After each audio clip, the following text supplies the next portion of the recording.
Hello, good morning students. आज हम class 11 में जीवाणुओं में जनन यानी बायोलॉजी में जीवाणुओं में जनन पढ़ते हैं। कैसे होता है जीवाणुओं में जनन, तो आपको यहाँ पर एक फ्लो चार्ट के माध्यम से बताया गया है कि लैंगिक अलैंगिक और कितने प्रकार से होता है। परंतु इसके बाद हम एक एक करके बहुत ही डिटेल में इनके बारे में पढ़ेंगे। जीवाणुओं में जनन, तो रिप्रोडक्शन इन बैक्टीरिया, जीवाणु में जनन। तो जीवाणु में जनन आपका पहले तो 2 टाइप्स में होता है, अलैंगिक जनन यानी एसेक्सुअल रिप्रोडक्शन, और दूसरा है लैंगिक जनन यानी सेक्सुअल रिप्रोडक्शन। तो जिसमें से आज सबसे पहले अलैंगिक जनन पढ़ते हैं। अलैंगिक जनन ऐसा जनन जिसमें सेक्स की ना उपस्थिति हो, अर्थात जो है सेक्सुअल रिप्रोडक्शन नहीं होता है और अन्य विधियों द्वारा रिप्रोडक्शन होता है। और अलैंगिक जनन की ये निम्न विधियां हैं, जिसमें आपको सबसे पहले मुकुलन द्वारा बाई बडिंग विधि के द्वारा कैसे जनन होता है, यानी अलैंगिक जनन की निम्न विधियों में सबसे पहला आपका मुकुलन द्वारा यानी बाई बडिंग विधि। तो बाई बडिंग क्या होती है, बड से समझ में आ रहा है मुकुल, यानी एक मुकुल निकलता है। इसको एक सिस्टमैटिक ढंग से कैसे लिखेंगे, क्या पढ़ेंगे कि इस प्रक्रिया में कोशिका में बाह्य वृद्धि होकर एक या एक से अधिक रचनाएं, जैसे आपका ये जीवाणु का संरचना है, अब इसमें ये ऐसे बड निकलता है, यानी अब इसी प्रकार से कोई और संरचना है तो उसमें ये बड निकलता है। ये आपकी जीवाणु की संरचना है और ये बड है, ये भी आपका बड है, बडिंग। तो आप इसको कैसे लिखोगे कि जीवाणु कोशिका में या इस प्रक्रिया में कोशिका में बाह्य वृद्धि होकर एक या एक से अधिक छोटी छोटी रचनाएं बन जाती हैं, और जिनमें क्या होता है कि केंद्रक सूत्री विभाजन द्वारा 2 भागों में बढ़ जाता है और प्रत्येक मुकुल मात्र कोशिका से अलग होकर एक नई कोशिका बनाता है। अब देखिए स्ट्रक्चर के माध्यम से, जैसे ये एक जीवाणु की संरचना है, एक ये मुकुल बन गया, तो बताया कि इस प्रक्रिया में जीवाणु कोशिका में बाह्य वृद्धि होकर एक या एक से अधिक छोटी छोटी रचनाएं बन जाती हैं, एक या एक से अधिक छोटी छोटी रचनाएं बन जाती हैं, जिसमें केंद्रक विभाजन सूत्री यानी सूत्री विभाजन द्वारा केंद्रक विभाजित हो जाता है। केंद्रक होता नहीं है, केंद्रकाभ होता है, और उस केंद्रकाभ का ही विभाजन होता है, विभाजन हो जाता है। और इसके बाद क्या होता है कि प्रत्येक मुकुल यानी ये मुकुल जो है इस मात्र कोशिका से अलग होकर के, यानी इस प्रकार से ये मुकुल अलग होकर के मात्र कोशिका से अलग होकर के जो है ईस्ट की एक नई कोशिका बना लेता है। फिर से ये नई कोशिका बन जाती है, यानी ये एक मात्र कोशिका थी मदर सेल, और ये बन जाती है नई कोशिका, और ये मुकुल अलग हो जाता है। इस प्रकार एक नए जीवाणु का जनन हो जाता है। तो ये थी आपकी मुकुलन विधि यानी बडिंग विधि, बड निकलता है, और इस विधि को मुकुलन विधि कहते हैं। बड का निकल करके विकसित होना नई जीवाणु मुकुलन विधि द्वारा। अगला विखंडन या द्विविभाजन विधि यानी बाइनरी फिशन। इसमें क्या होता है कि इस प्रक्रिया में यानी इस प्रक्रिया में जनक कोशिका 2 समान संतति कोशिकाओं में बट जाती है, यानी इस प्रक्रिया में जनक कोशिका 2 समान संतति कोशिकाओं में बढ़ जाती है, और बाद में जो है पुत्री कोशिकाएं यानी जो बटती हैं वो पुत्री कोशिकाएं विकसित होकर के या वृद्धि करके जनक कोशिका के आकार ले लेती हैं, यानी पुत्री कोशिकाएं विकसित होकर जनक कोशिकाओं का आकार ले लेती हैं। यहाँ पर बस थोड़ा थोड़ा समझ रहे हैं, बाकी आगे डिटेल में पढ़ेंगे जो इम्पोर्टेंट है। इसके बाद अगली विधि अंतःबीजाणुओं द्वारा बाई एंडोस्पोर्स। तो अंतःबीजाणु में क्या होता है कि प्रतिकूल परिस्थितियां, यानी ये जनन करने के अनुकूल जब स्थितियां बनती हैं तो प्रतिकूल परिस्थितियों में कुछ जीवाणु के केंद्रकाव व कुछ कोशिका द्रव्य के चारों ओर, यानी कुछ केंद्रकाव व कुछ कोशिका द्रव्य के चारों ओर एक दृढ़ यानी एक मजबूत या मोटा आवरण का निर्माण हो जाता है और अनुकूल परिस्थितियों में अंतःबीजाणु जो है जल अवशोषित करके, यानी क्या होता है कि आप ये जीवाणु की संरचना आप ऐसे समझ लीजिए।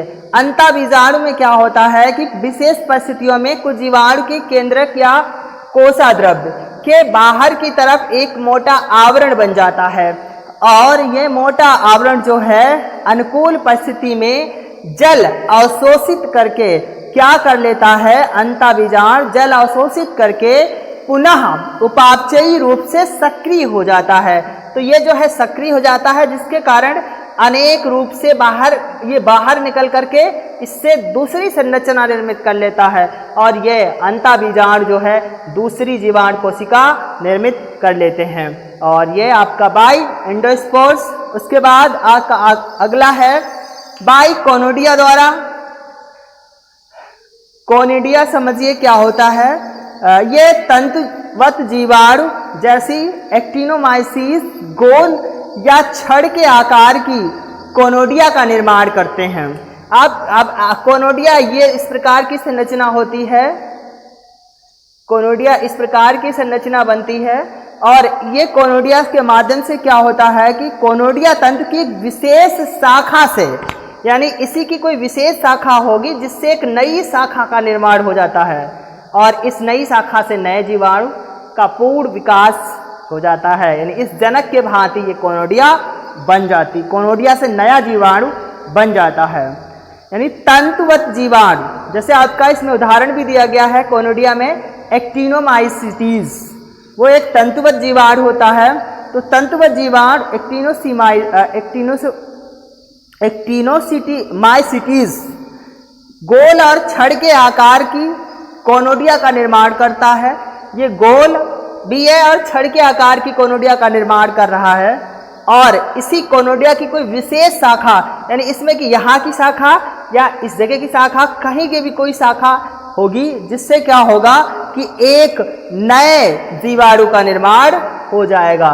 यानी इसकी कोई विशेष शाखा से एक नए जीवाणु का निर्माण हो जाता है।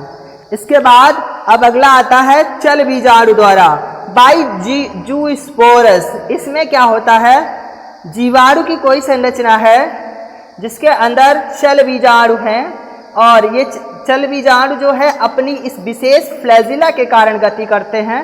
तो ये जो है विशेष परिस्थितियों में ये जो जीवाणु की बाहरी भित्ति है ये टूटकर फटकर अलग हो जाती है और फटकर अलग हो जाने के कारण ये जो जीवाणु हैं ये मुक्त हो जाते हैं और मुक्त होकर के इस प्रकार से गति करते हैं। गति कर करके नए जीवाणु की संरचना फिर पूर्ण रूप से विकसित कर लेते हैं। इस प्रकार से ये भी एक नई संरचना विकसित हो जाती है जीवाणु की। यानी ये आपका जीवाणु बनता है और ये फ्लैजिला। इस प्रकार से ये एक जीवाणु था और इसके अंदर ये बाई जूस्पोरस यानी जूस्पोरस भरे हुए थे चल बीजाणु और ये चल बीजाणु की जो बाह्य कोशा भित्ति है सेल कोशिका की ये फट जाती है। फट करके ये जीवाणु की जो बीजाणु हैं ये मुक्त हो जाते हैं। मुक्त होकर के नई संरचना को निर्माण कर लेते हैं। इस प्रकार से ये नई संरचना बन जाती है जीवाणुओं में और ये फ्लैजिला। इस प्रकार से आप इसको आसानी से समझ सकते हो कि चल बीजाणु द्वारा कि जीवाणु कोशिका के अंदर कुछ जूस्पोर्स भरे रहते हैं तो कुछ विशेष परिस्थितियां ऐसी आती हैं जिसमें जीवाणु कोशिका की बाहरी भित्ति टूटकर फटकर अलग हो जाती है और बीजाणु मुक्त हो जाते हैं और बीजाणु मुक्त होकर के वातावरण में या वातावरण की अनुकूल परिस्थितियों में एक नए जीवाणु कोशिका का विकास कर लेते हैं। ये था आपका चल बीजाणु। तो अलैंगिक जनन की आपकी विधियां हैं मुकुलन द्वारा बाई बडिंग, दूसरा है विखंडन या द्विविभाजन बाई बाइनरी फिशन, अगला है अंतःबीजाणु द्वारा बाई एंडोस्पोरस, अगला कोनोडिया द्वारा बाइकोनिडिया, अगला है चल बीजाणु द्वारा बाइजोस्पोरस। तो ये इस प्रकार अलैंगिक जनन यानी एसेक्सुअल रिप्रोडक्शन जीवाणुओं में समाप्त होता है। इसके बाद अब हम आते हैं लैंगिक जनन यानी सेक्सुअल रिप्रोडक्शन। जीवाणुओं में सेक्सुअल रिप्रोडक्शन कैसे होता है? तो आप सेक्सुअल रिप्रोडक्शन पहले समझिए कि जीवाणुओं में यूकैरियोटिक जीवधारियों के समान लैंगिक जनन की क्रिया नहीं होती है। यानी जैसे यूकैरियोटिक जीवधारी हैं उनमें लैंगिक क्रिया होती है, वैसे लैंगिक क्रिया इसमें नहीं होती है, क्योंकि जीवाणु के अपने अलग शारीरिक संरचना व ढांचा है। तो जीवाणु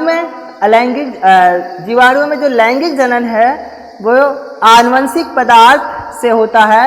तो आनुवंशिक पदार्थ जो है एक कोशिका से दूसरी कोशिका में क्षैतिज रूप में स्थानांतरित होता है। इससे ही जीवाणु में लैंगिक जनन कहते हैं। यानी जीवाणु में लैंगिक जनन आनुवंशिक पदार्थ एक कोशिका से दूसरी कोशिका में क्षैतिज रूप से स्थानांतरित होते हैं। तो इसे हम लैंगिक जनन कहते हैं, क्योंकि इसमें जो लैंगिक जनन है वो यूकैरियोटिक कोशिकाओं के जीवधारियों जैसा नहीं होता है या यूकैरियोटिक जीवधारियों के समान नहीं होता है। केवल इसमें आनुवंशिक पदार्थ का ही एक कोशिका से दूसरी कोशिका में स्थानांतरण होता है। इसके बाद लैंगिक जनन की ये 3 विधियां हैं। रूपांतरण द्वारा बाय ट्रांसफॉर्मेशन, पारक्रमण द्वारा बाय ट्रांसडक्शन, संयुग्मन द्वारा बाय कंजगेशन। जिसमें से आपको पहली विधि हम पढ़ते हैं। पहली विधि रूपांतरण द्वारा।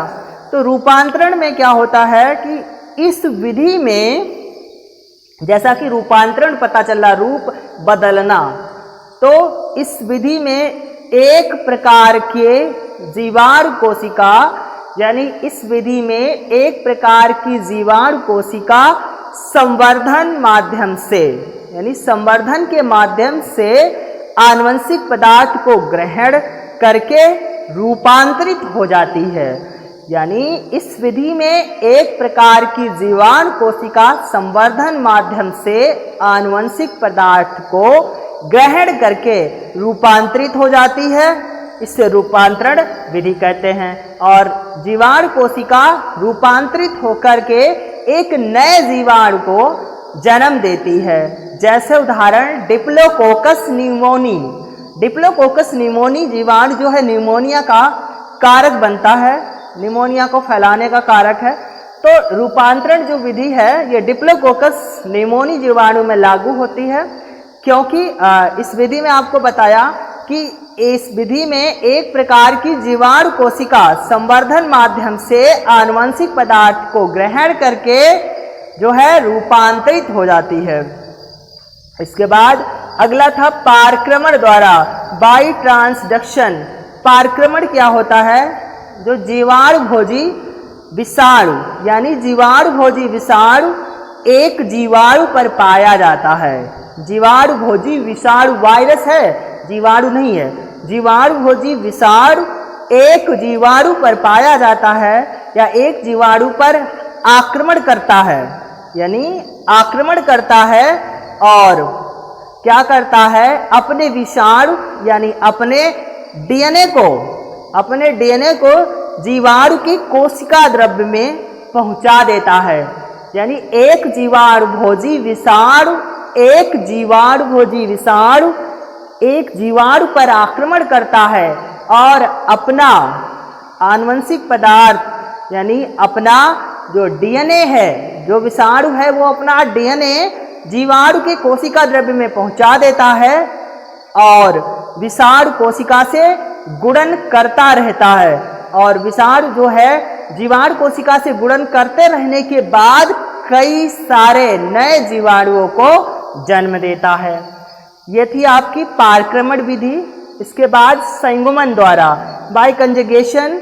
संयुग्मन क्या होता है? इस विधि में एक जीवाणु कोशिका से दूसरी जीवाणु कोशिका में यानी इस विधि में संयुग्मन में क्या होता है? एक जीवाणु कोशिका दूसरी जीवाणु कोशिका को आनुवंशिक पदार्थ देती है। तो जो जीवाणु कोशिका आनुवंशिक पदार्थ देती है उसे डोनर यानी कि दाता सेल्स या डोनर सेल्स कहते हैं। इस विधि में, संयुग्मन विधि में, एक जीवाणु कोशिका दूसरी जीवाणु कोशिका को आनुवंशिक पदार्थ देती है। जो आनुवंशिक पदार्थ देती है उसे डोनर, और जो आनुवंशिक पदार्थ लेती है यानी जो नई कोशिका बनती है उसे एक्सेप्टर, अर्थात जो नई कोशिका उत्पन्न होती है उसमें वो पुरानी कोशिका या जनक कोशिका से आनुवंशिक पदार्थ दिया गया होता है। तो ये इस प्रकार था आपका जीवाणुओं में जनन यानी रिप्रोडक्शन इन बैक्टीरिया, अलैंगिक जनन और लैंगिक जनन की सभी विधियों को यहाँ पर फ्लोचार्ट के माध्यम से लिखा गया है। आपको सभी विधियों के बारे में थोड़ा थोड़ा आपको बताया है। अब इसके आगे के टॉपिकों में हम इन्हीं विधियों को बहुत ही विस्तार से पढ़ेंगे।